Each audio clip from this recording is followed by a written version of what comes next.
আসসালামু আলাইকুম। আপনারা সবাই কেমন আছেন? আমি ভালো আছি। আজকে নতুন একটা ভিডিও নিয়ে চলে আসলাম।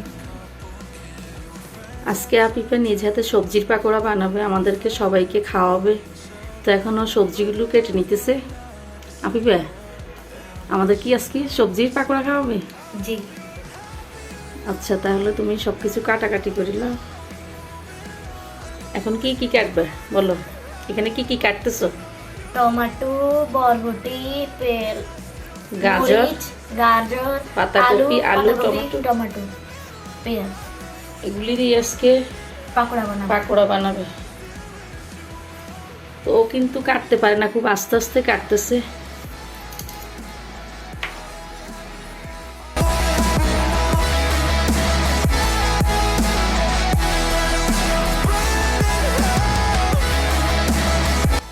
এখন থেকে সুন্দর নাস্তা বানাতে আমি খুব পছন্দ করি, তাই সুন্দর নাস্তা বানাতে চলে আসলাম আজকেও।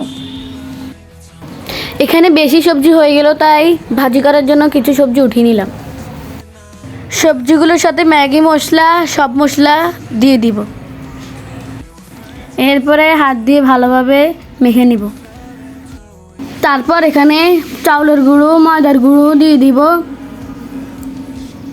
এরপর একটা ডিম ভেঙে দিয়ে দিব। তারপর ভালোভাবে হাত দিয়ে মেখে নিব।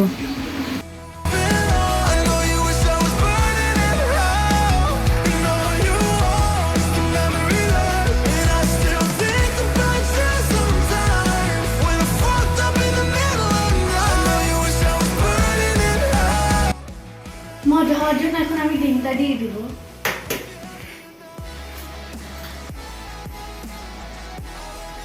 এখন ভালোভাবে মেখে নেব।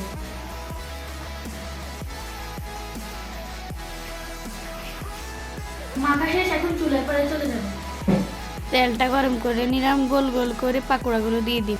এরপর ভালোভাবে ভেজে নেব।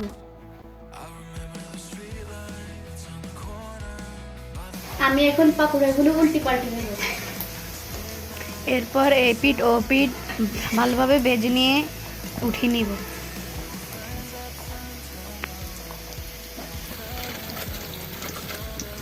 আজকের পাকোড়াগুলো খুবই মচমচে হলো। এরপর সস দেখিয়ে নিব। তেল থেকে পিঠাগুলো উঠিয়ে নিয়ে এলাম। এবার সস দিয়ে খাবো, তো টিস্যুর মধ্যে একটু চেপে নিই, তেলগুলো যেন টিস্যুর মধ্যে থাকে।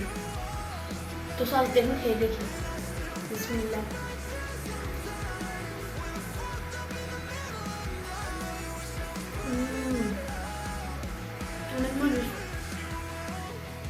আমি সবসময় চেষ্টা করি আমার আব্বু আম্মু ভাই বোনকে খাওয়ানোর জন্য।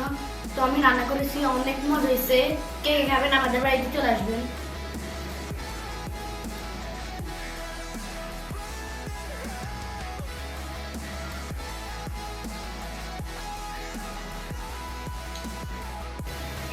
সবাই ভালো থাকুন, সুস্থ থাকুন। আজকের মতো এখানেই বিদায় নিলাম। আল্লাহ হাফেজ।